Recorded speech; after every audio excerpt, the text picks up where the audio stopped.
You're listening to the Back Home Network, presented by Home Field Apparel.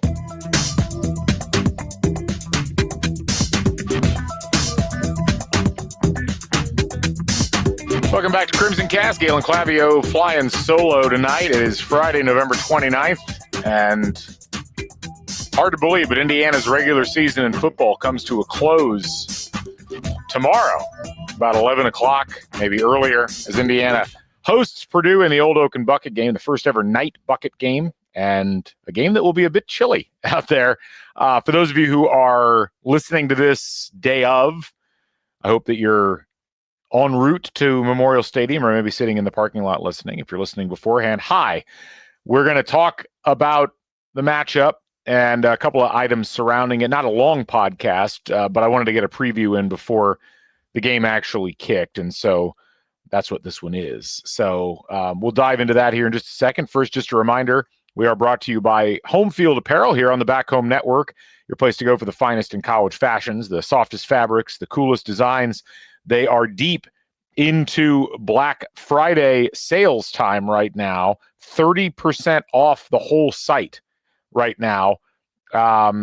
It's going to end relatively quickly, but 30% off if you're shopping on Black Friday, and then great deals just in general. The code BFCM24 if you're listening here on Friday evening. And of course, just a tremendous array of different things going on. They've got bomber jackets 30% off. They've got all kinds of things on the website that you want to go check out.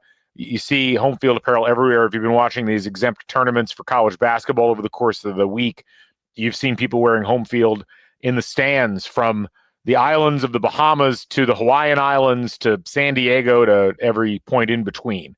And there's a reason for that, because Home Field is the place to go if you're getting college apparel of any sort. So head over to homefieldapparel.com, give them a follow on their socials, sign up for the text messages, as you'll get great deals sent right to your inbox. Again, homefieldapparel.com, proud sponsor of the Back Home Network.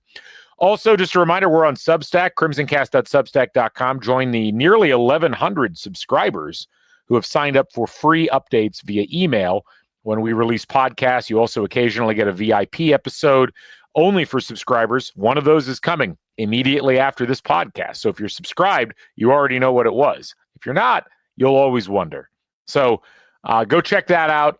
Go to crimsoncast.substack.com. You can sign up for free if you're a paying subscriber. It's $50 for the year, $5 a month, something to help keep the lights on and help us to be able to pay our producers and provide you additional excelling coverage of IU athletics and college sports in general. Let's go ahead and dive into the numbers for this one. Of course, Indiana coming into this game as a heavy favorite. As of, I think today, they were a 29-point favorite or a 29.5-point favorite, and some of the statistical measures actually indicate that might be light. Indiana comes into this game 10-1. Purdue comes into the game 1-10. It's a pretty big disparity just pretty much across the board between these two teams in terms of the way they played so far this season. And it's one of those games that on paper, Indiana should win in a dog walk. But you always worry a little bit, not just because of the rivalry. And, we saw that earlier today on Friday as Ole Miss struggled to put away a really bad Mississippi State team. Of course, Ole Miss themselves may not be that great. We've pretty much established that over the course of the last couple of weeks.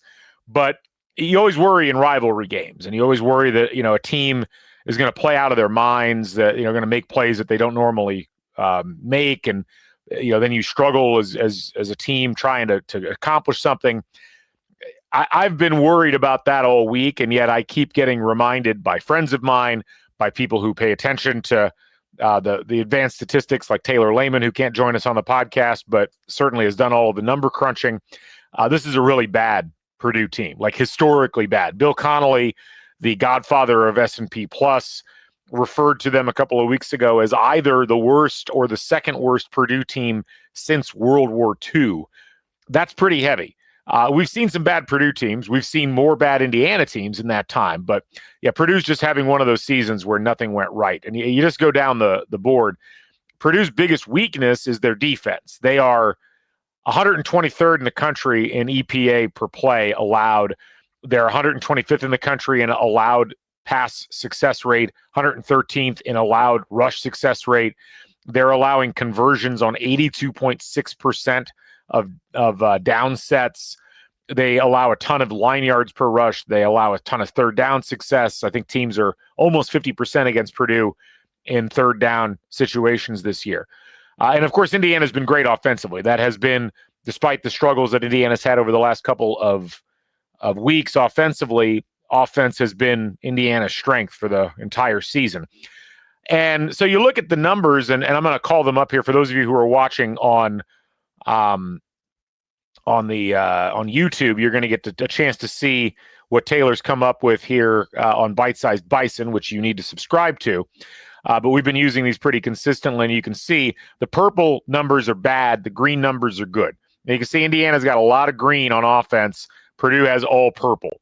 And when you flip it around, Purdue has been not the worst team in the country offensively. They've been bad, though. I mean, they're 97th in the country in EPA per play.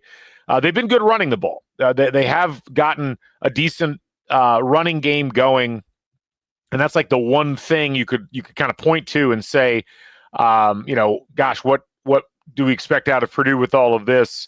But that has not been able to sustain them over the course of the season. And you kind of look at the general numbers. Indiana's 11th in FPI. They're 11th in S&P Plus. They're 9th in FEI. Purdue, by comparison, is 113th in FPI, 118th in S&P Plus, 119th in FEI, and they've been bad in every phase of the game. Indiana, 36th in the country in yards per game, and third in the country in yards allowed per game. Purdue is 122nd in yards per game, and they are 120th in yards allowed per game. So it's a disparity like of the utmost. And it's really fascinating that we're at this point here. Purdue's had a rough week off the field. They have been, losing recruit commits left and right. And it's just like the whole atmosphere around this Purdue team just feels really toxic. And you get that. I mean, this is a Purdue team that, frankly, I don't think they expected to be good, but they certainly didn't expect to be as bad as they've been this season. You consider that Purdue's had one win over the course of the entire season, and it's against Indiana State, and that was at home in the first game of the season. And since then, they've had a couple of games where they've kind of sort of competed a little bit. At Illinois, on the 12th of October, that was a bizarre game. They scored a bunch of points in the second half. They almost knocked off Illinois at Illinois. Northwestern, that game went to overtime, I believe, at home. The rest of the games, they have just kind of not been in them at all. They scored 7 points against Notre Dame. They lost 66-7. They scored 6 points against a pretty bad Wisconsin team and lost 52-6. They got skunked 35-0 at home versus Oregon. Ohio State beat them 45-0. Penn State beat them 49-10.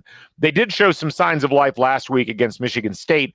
They only lost by 7, but even on the drives at the end where they could have done something, they just couldn't quite get stuff done. Standout statistically for Purdue, Devin Mockabee, who you probably remember from last year, he's been good, relatively speaking. He's averaging 5.37 yards per carry, 666 yards, 4 touchdowns on the course of the season. And Reggie Love hasn't gotten as many touches, but is averaging about 4.5 yards a carry. So they do get some things done in terms of their rushing attack on offense. Passing-wise, they've had to go back and forth. Hudson Card, the senior, the guy that was, they brought in who was, supposed to be a, some kind of revelation at quarterback. He actually didn't play 2 games this year. He's had a couple of games where he didn't get to 20 pass attempts. Was pretty good, relatively speaking, in terms of yards against Michigan State. Threw for 342 yards, but completion percentage for Card on the season, 58.7%. That's not going to get the job done. They were playing the freshman Ryan Brown in some of these games. He had a good game against Illinois, threw 3 touchdowns, but his completion percentage also has been 58%. So it's just not a team that's gotten a lot done in terms of getting through the air. Their leading receiver is Max Clare, the tight end, who's caught 46 balls. He's got almost double the amount of catches of their highest ranked receiver in that category. Defensively, as you're watching out there, you're going to want to keep an eye on Dylan Tieneman. He's a sophomore defensive back. He's got 94 total tackles, leads the team. Kedron Jenkins, I think it's Kedron, 78 tackles total on the season. And then you've got a bunch of guys in the 40 to 50 range. So, just trying to throw these names out so you've got some idea of what to look for. To me, this game is largely about Indiana. And it's largely about a couple of things. Indiana's got a ton on the line here. You win this game convincingly, I think you've pretty much locked up a college football playoff spot at that point. You might be a lower seed, but if you play in an impressive manner against Purdue and you dominate them, you're going to erase a lot of the questions that have popped up here over the course of the recent weeks about your offense and about your overall play. It's a little unfair because the defense has actually played well the last couple of weeks. Defense played really well against Michigan, held them to 15 total points, held them to one of their worst running games in a while. The defense played well against Ohio State. Take that last touchdown out that was scored after the onside kick. The defense allowed 17 points. Again, made it difficult for Ohio State to move the ball, came up with a timely turnover. So really, most of the focus for Indiana, I think, is offensive. And it's like, what's wrong with the offense? Why is the offense struggling so much?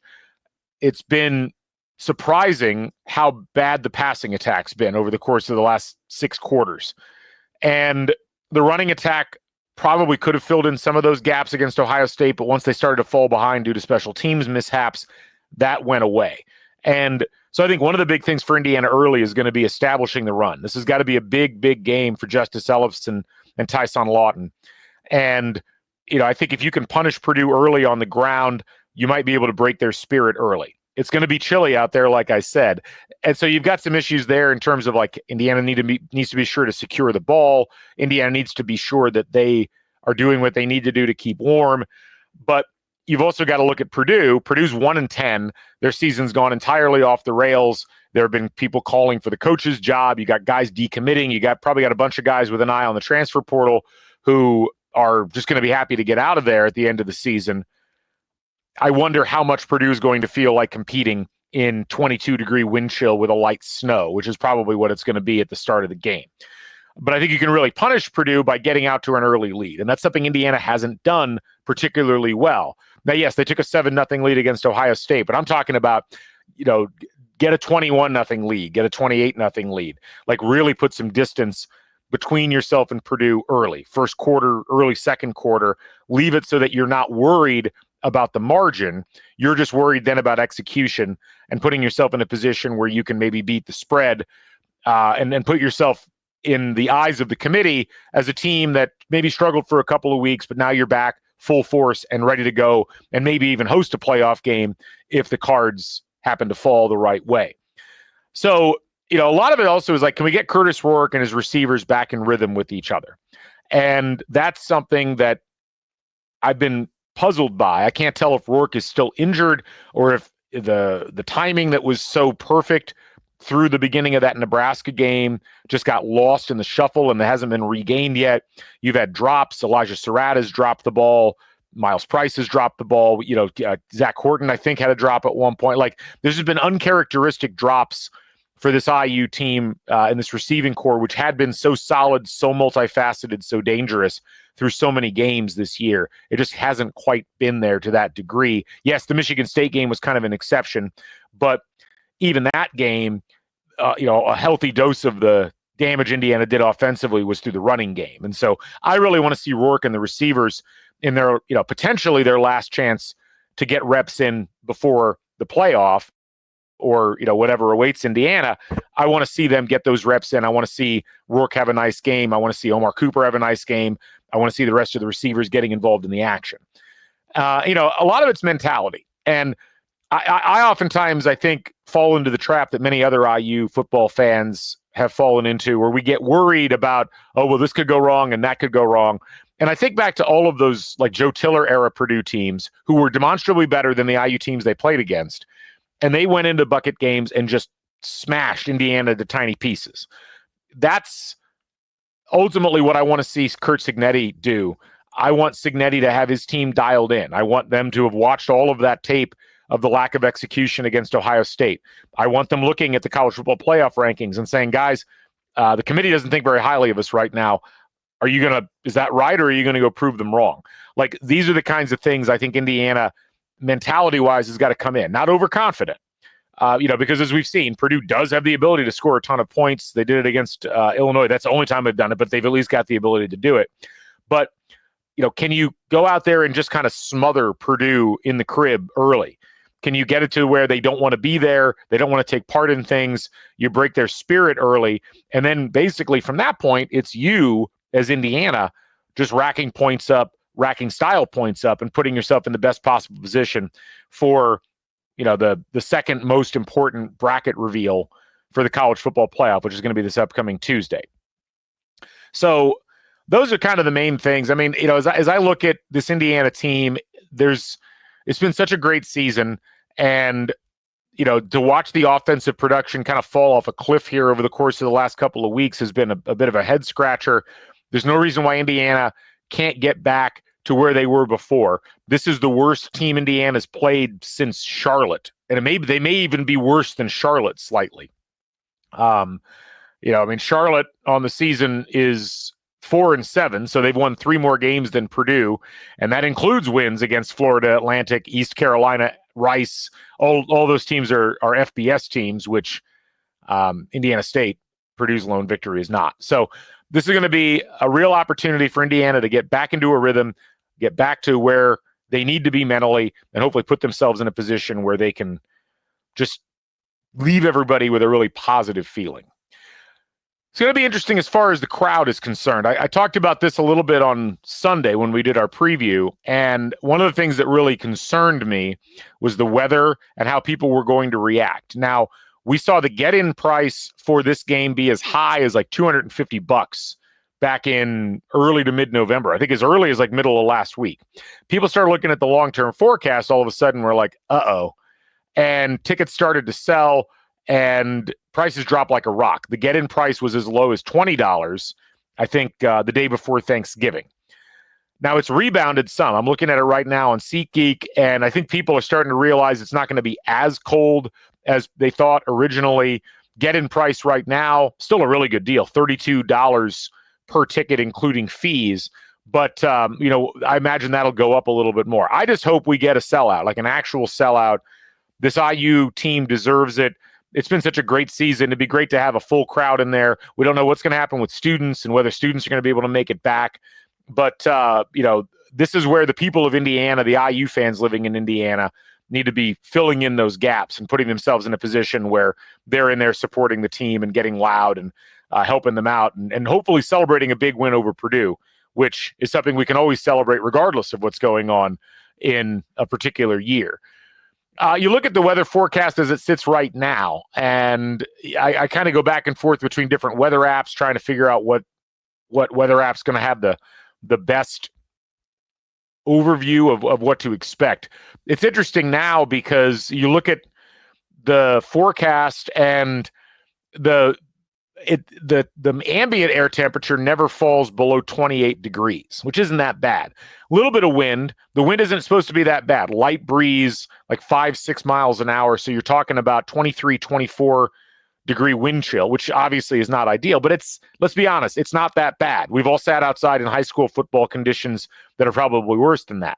What is an interesting thing, and maybe something that'll be more fun for people that go, I'm certainly looking forward to it, is the chance of some snow.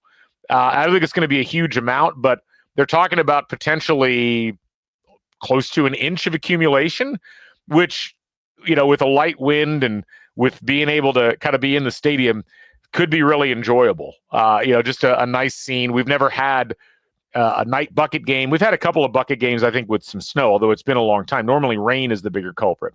But I just don't think at any point the weather's going to be bad enough that it would justify not going to the game. So hopefully if you're on the fence and you're listening to this, you're like, you know what, let's do it. I'll put an extra layer on. We'll go enjoy this game.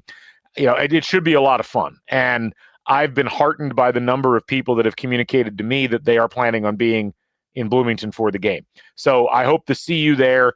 We're not going to do a 7-hour tailgate like we normally do. A little bit more of an abbreviated tailgate, probably a couple of hours when it gets that flavor before we head into the stadium itself.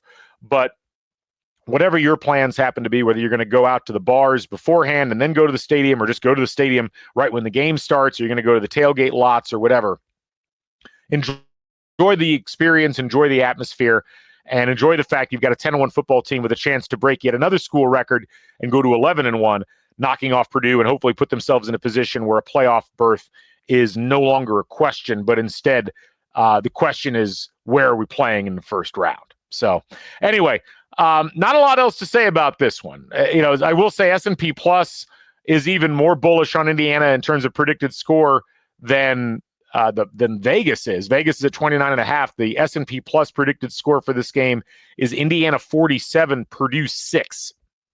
So this is the computers think this is going to be a blowout, and Vegas thinks it's going to be a blowout. Hopefully Indiana able to go out and live up to that as they take on Purdue in this one, and hopefully get themselves to 11-1 and finish things off properly. That'll wrap it up for us here, folks. Like I said, a relatively short one, but hopefully a little bit of a preview for Purdue to get you ready to go. Be safe driving down to Bloomington, wherever you're coming from, and we'll look forward to seeing you at Memorial Stadium. For the Back Home Network and for Crimson Cast, I'm Galen Clavio. Thanks for joining us here once again on the show. We'll catch you folks on the flip side. Bring back the Bison. Stay never daunted. So long, everybody. Goodbye, YouTube.